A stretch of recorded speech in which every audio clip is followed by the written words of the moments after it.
स्वागत है देव भक्ति की शक्ति पर।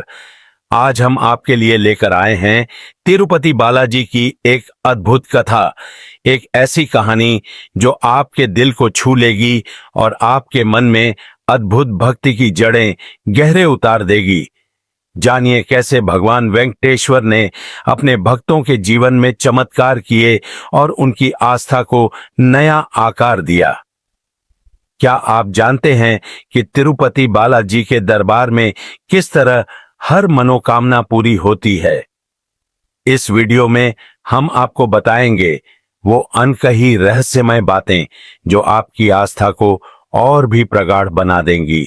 तो जुड़े रहिए, क्योंकि यह कहानी आपके जीवन को एक नई दिशा देने वाली है। भारत के आंध्र प्रदेश के चित्तौड़ जिले के तिरुपति में तिरुमाला की पहाड़ी पर विराजमान तिरुपति बालाजी विश्व के सबसे प्रतिष्ठित मंदिरों में से एक है।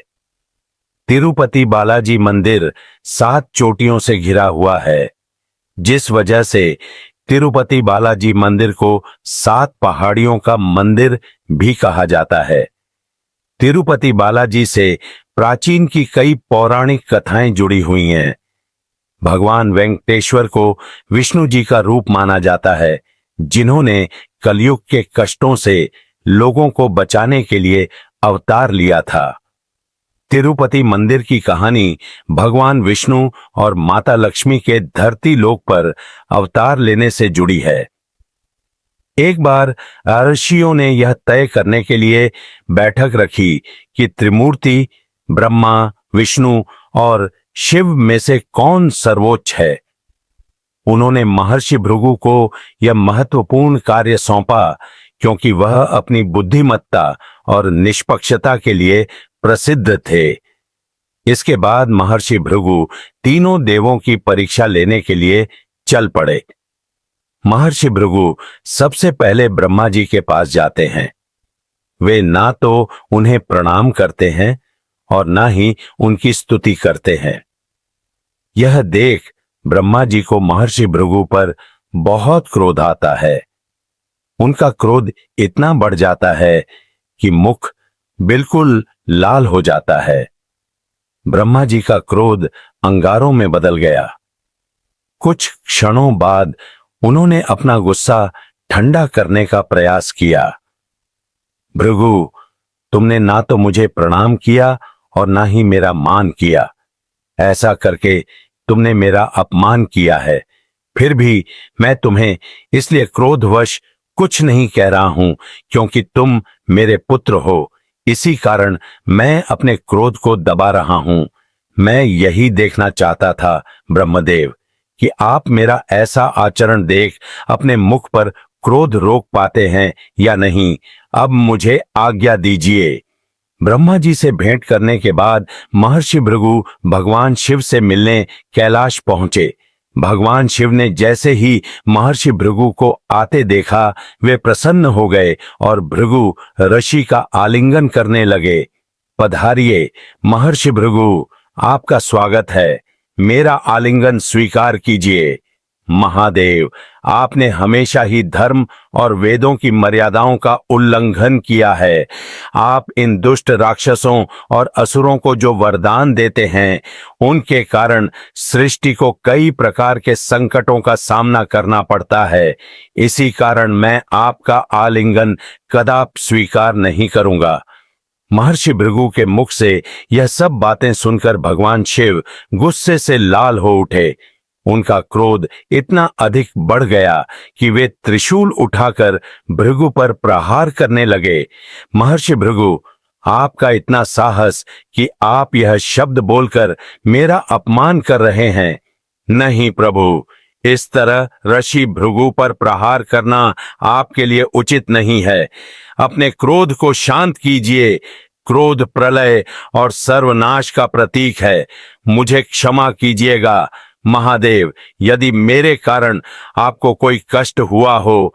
मैं यहाँ जिस प्रयोजन से आया था, आपका क्रोध देखकर मुझे उसका उत्तर मिल गया। अब मुझे आज्ञा दीजिए। इस घटना के बाद महर्षि भृगु ने बैकुंठ धाम की ओर प्रस्थान किया। बैकुंठ पहुंचने पर ऋषि भृगु ने भगवान विष्णु को सोते हुए पाया और देवी लक्ष्मी उनके पैरों को दबा रही थीं।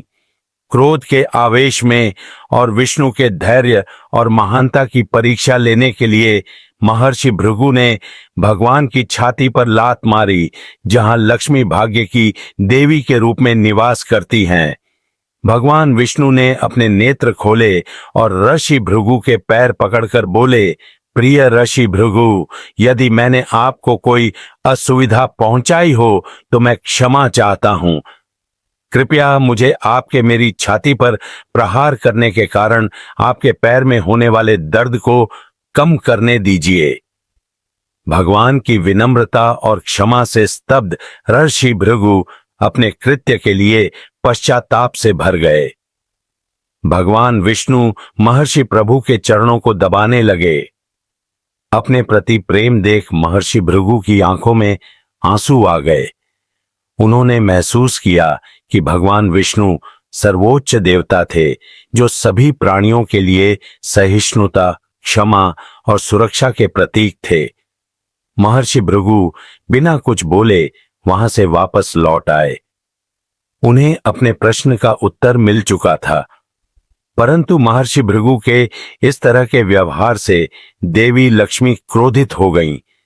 वे अपने निवास स्थान भगवान विष्णु की छाती के प्रति ऋषि के अनादरपूर्ण कृत्य से प्रसन्न नहीं थीं। वे भगवान विष्णु से रूठ गईं और उनका तथा बैकुंठ का त्याग करके पृथ्वी लोक पर आ गईं और वहां तपस्या में लीन हो गईं। भगवान विष्णु भी उन्हें ढूंढने के लिए वैकुंठ छोड़कर धरती पर आ गए। उन्होंने माता को जंगलों और पहाड़ियों पर ढूंढा, लेकिन माता लक्ष्मी कहीं नहीं मिली। बाद में भगवान विष्णु एक पहाड़ी पर रहने लगे, जिसे आज वेंकटागिरी में चींटियों की बांबी कहा जाता है। वे दिन पर दिन बहुत कमजोर हो गए थे।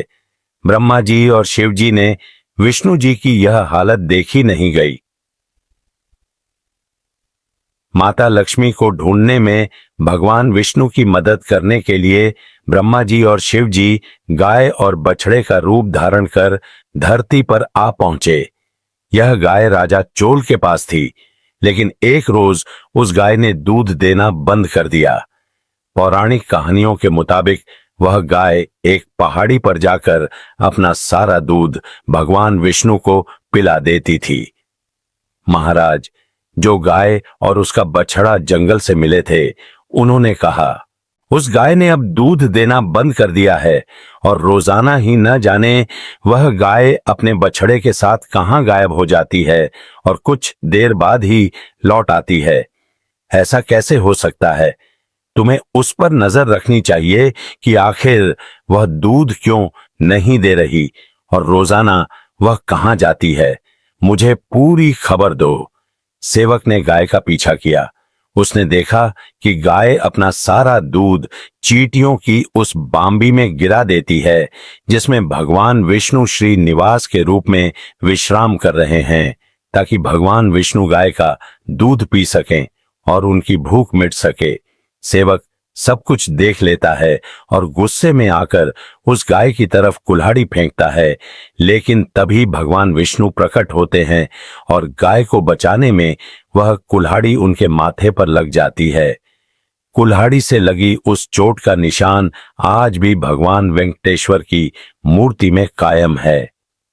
भगवान विष्णु को पहाड़ी लगते ही सेवक वहां से भागकर सीधा राजमहल पहुंचा और उसने सारी बात राजा चोल से कही।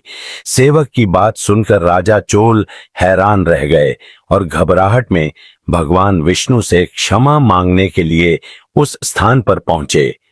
क्षमा कीजिए प्रभु, क्षमा कीजिए, यह सब अनजाने में हुआ है, क्षमा कीजिए। भगवान, आप तो साक्षात नारायण हैं, आप तो क्षमा देने वाले हैं, आप तो करुणा के अवतार हैं। मेरे आराध्य देव भगवान विष्णु ने राजा चोल को क्षमा कर दिया और एक वरदान भी दिया। मैं तुम्हें क्षमा करता हूं और एक वरदान देता हूं कि तुम अपने अगले जन्म में अक्सा के राजा के रूप में पैदा होगे। तुम्हारी एक पुत्री होगी जिसका नाम होगा पद्मावती, और तुम्हारी पुत्री पद्मावती का विवाह मेरे अवतार वेंकटेश्वर से होगा। इसके बाद राजा चोल ने अक्सा के राजा के रूप में अगला जन्म प्राप्त किया और देवी लक्ष्मी ने पद्मावती के रूप में उनके घर में जन्म लिया। समय बीता, इधर पद्मावती बड़ी हुई, उधर श्रीनिवास यानी कि भगवान वेंकटेश्वर, जो भगवान विष्णु के ही अवतार थे, ने सपने में राजा को वह वरदान याद दिलाया जो उन्होंने राजा चोल को पिछले जन्म में दिया था। राजा को भगवान विष्णु की कही बात याद आ गई और फिर उन्होंने श्रीनिवास और राजकुमारी पद्मावती के विवाह की बात को स्वीकार कर लिया। खाटू श्याम बाबा का प्रसिद्ध मंदिर राजस्थान के सीकर जिले में स्थित है। खाटू श्याम जी को भगवान श्री कृष्ण का अवतार माना जाता है। देश के करोड़ों लोग खाटू श्याम जी की पूजा करते हैं। खाटू श्याम जी मंदिर में हर वक्त भक्तों का तांता लगा रहता है और विशेष रूप से होली के दिन से पहले सीकर जिले में खाटू श्याम जी का विशाल मेला आयोजित होता है, जिसमें राजस्थान सहित अन्य प्रदेशों के श्रद्धालु भी बाबा के दर्शन करने आते हैं। खाटू श्याम जी की कहानी महाभारत काल से शुरू होती है, जब उनका नाम बर्बरी था। बर्बरी भीम का पौत्र और घटोत्कच का पुत्र था। बर्बरी बचपन से ही बहुत वीर योद्धा था। बर्बरी ने अपनी मां से युद्ध कला सीखी थी और देवी शक्ति का बहुत बड़ा भक्त था। एक बार बर्बरी ने देवी शक्ति की कठोर तपस्या की। बर्बरी की कठोर तपस्या को देखकर देवी शक्ति वहां प्रकट हुई। आंखें खोलो पुत्र, प्रणाम माता, आपका कल्याण हो। पुत्र, मैं तुम्हारी तपस्या से अति प्रसन्न हूं। बोलो, क्या वरदान चाहिए? माता, आपने मुझे दर्शन देकर कृतार्थ कर दिया। अब तो बस एक ही अभिलाषा है कि आपका आशीर्वाद सदैव मुझ पर बना रहे और मैं अपना संपूर्ण जीवन दीन दुखियों की सहायता में व्यतीत कर सकूं। तथास्तु, तुम सदा दुर्बल का सहारा बनोगे। मैं तुम्हें ऐसी शक्ति प्रदान करूंगी जो तीनों लोकों में किसी के पास नहीं है। पर ज्ञात रहे पुत्र, तुम्हें इन शक्तियों का दुरुपयोग नहीं करना है। भगवती शक्ति ने बर्बरी को 3 दिव्य बाण वरदान स्वरूप दिए। वो बाण अपने लक्ष्य को भेद कर वापस लौट आते थे। इसी वजह से बर्बरी अजय हो गया। बर्बरीक अपनी माता के पास पहुंचा और देवी शक्ति द्वारा दिए वरदान के बारे में बताया। मां, मैं भी कौरव और पांडव के युद्ध में जाना चाहता हूं। मेरी युद्ध में जाने की बहुत इच्छा है। पुत्र बर्बरी, मैं जानती हूं तुम एक महान योद्धा हो, इसलिए मैं तुम्हें रोकूंगी नहीं, पर मुझे वचन दो कि तुम हारे का सहारा बनोगे। तुम युद्ध में हारने वाले की तरफ से लड़ोगे। मैं आपको वचन देता हूं, मैं हारने वाले की ओर से ही युद्ध करूंगा। अपनी मां को वचन देकर बर्बरी एक नील घोड़े पर सवार होकर बाण लेकर रवाना हो गया। भगवान कृष्ण तो अंतर्यामी हैं, वे यह सब लीला होते देख रहे थे। भगवान कृष्ण जानते थे कि बर्बरी केवल हार रही सेना की तरफ से लड़ेगा और वह यह भी जानते थे कि कौरवों को भी बर्बरी के इस वचन के बारे में पता है। बर्बरी कौरवों का सहयोग कर पांडवों का विनाश कर देगा। इस प्रकार जब वह कौरवों की तरफ से लड़ेगा तो पांडवों की लड़ाई कर रही सेना कमजोर हो जाएगी। उसके बाद वह पांडवों की सेना में चला जाएगा। इस तरह वह दोनों सेनाओं में घूमता रह जाएगा। श्री कृष्ण को पता था कि अगर बर्बरी इस युद्ध में शामिल हुआ तो कोई भी सेना नहीं जीत पाएगी और अंत में कौरव और पांडव दोनों का विनाश हो जाएगा और केवल बर्बरी शेष रह जाएगा। इसलिए रास्ते में ही श्री कृष्ण ने ब्राह्मण का वेश धारण कर बर्बरी को रोका। बर्बरी, मुझे रोकने का अब एक ही उपाय है। मुझे बर्बरी से उसके शीश का दान मांगना होगा। हे महावीर योद्धा, तुम कौन हो? यह कुरुक्षेत्र की रणभूमि है। तुम कौरवों और पांडवों के युद्ध में क्या कर रहे हो? हे ब्राह्मण देव, मैं घटोत्कच का पुत्र बर्बरीक हूं। मेरा प्रणाम स्वीकार कीजिए। मैं महाभारत के युद्ध में सम्मिलित होने आया हूं। ऐसा कैसे हो सकता है? तुम मात्र 3 बाण से युद्ध में सम्मिलित होने जा रहे हो। ब्राह्मण देव, यह बाण कोई साधारण बाण नहीं है। इनमें से मात्र एक बाण भी शत्रु सेना को परास्त करने के लिए पर्याप्त है, और ऐसा करने के बाद बाण वापस तरकश में ही लौट आएगा। अच्छा, तो फिर इस पीपल के पेड़ के सभी पत्रों को छेद कर दिखलाओ। बस इतनी सी बात। ब्राह्मण देव, बर्बरीक ने ब्राह्मण रूपी श्री कृष्ण की चुनौती स्वीकार कर ली और ईश्वर को स्मरण कर पेड़ के पत्तों की ओर बाण चलाया। बाण ने क्षण भर में पेड़ के सभी पत्तों को भेद दिया और श्री कृष्ण के पैरों के इर्द गिर्द चक्कर लगाने लगा, क्योंकि एक पत्ता उन्होंने अपने पैर के नीचे छुपा लिया था। ब्राह्मण राज, अपना पैर यहां से हटा लीजिए, वरना यह तीर आपके पैर को भेद देगा। ये तीर बिना लक्ष्य पूरा किए वापस तरकश में नहीं लौटते।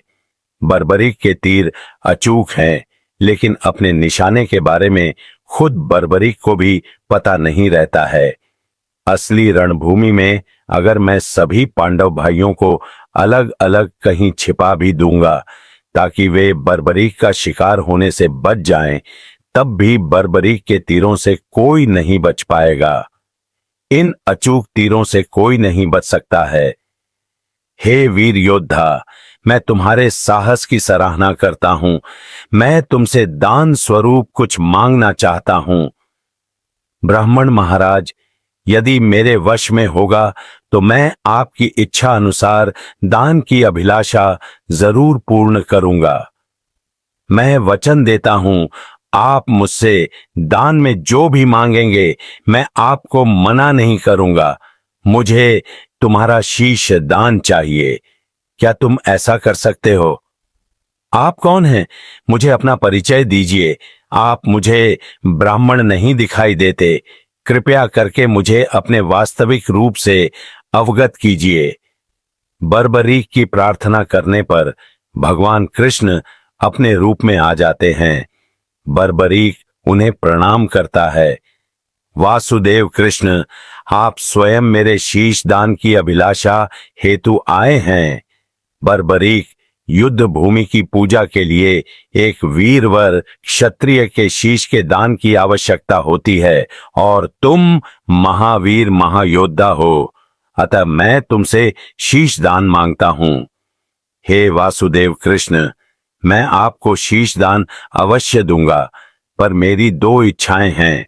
पहली यह कि मेरी देह को आप स्वयं अग्नि देंगे, और दूसरी इच्छा यह कि मैं अंत तक इस युद्ध को देखना चाहता हूं।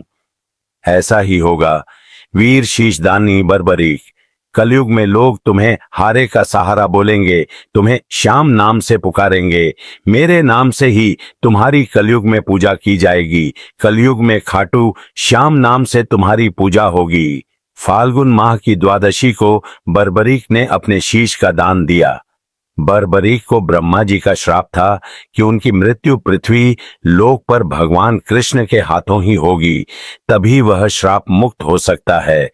बर्बरी का सिर युद्ध भूमि के समीप ही एक पहाड़ी पर सुशोभित किया गया, जहां से बर्बरीक ने संपूर्ण महाभारत का युद्ध देखा। युद्ध की समाप्ति पर पांडवों में ही आपसी बहस होने लगी कि युद्ध में विजय का श्रेय किसको जाता है। इस पर श्री कृष्ण बोले, तुम सबको आपस में विवाद में पड़ने की कोई आवश्यकता नहीं है। बर्बरी का शीश संपूर्ण युद्ध का साक्षी है, अतः उससे बेहतर निर्णायक भला कौन हो सकता है। ठीक है वासुदेव, फिर हम इस निर्णय को जानने के लिए बर्बरीक के पास ही चलते हैं। बर्बरीक, तुमने तो युद्ध को बहुत ध्यान से देखा है। क्या तुम बता सकते हो हम सब वीरों में से इस युद्ध को जीतने का श्रेय किसे जाता है? श्री कृष्ण ने ही युद्ध में विजय प्राप्त कराने में सबसे महान कार्य किया है। उनकी शिक्षा, उनकी उपस्थिति और उनकी युद्ध नीति ही निर्णायक थी। मुझे तो युद्ध भूमि में सिर्फ वासुदेव कृष्ण का सुदर्शन चक्र घूमता हुआ दिखाई दे रहा था, जो कि शत्रु सेना को काट रहा था। इस धर्म युद्ध को जीतने का संपूर्ण श्रेय भगवान श्री कृष्ण को ही जाता है। वीर बर्बरीक, तुम धन्य हो, तुमने बिल्कुल सही निष्कर्ष दिया। इसके पश्चात सभी पांडव बर्बरीक के निर्णय की सराहना करते हैं और भगवान कृष्ण से क्षमा मांगते हैं, क्योंकि वे जानते थे कि यदि स्वयं वासुदेव न होते तो यह धर्म युद्ध जीतना असंभव था। धर्म की विजय स्वयं वासुदेव कृष्ण के कारण ही हुई थी। भगवान कृष्ण के आशीर्वाद से बर्बरीक को कलयुग में श्याम नाम से पुकारा जाने लगा। आज भी खाटू श्याम जी महाराज के अनेकों भक्त रोजाना उनके दर्शन करने जाते हैं और उनसे मनवांछित फल की प्राप्ति करते हैं।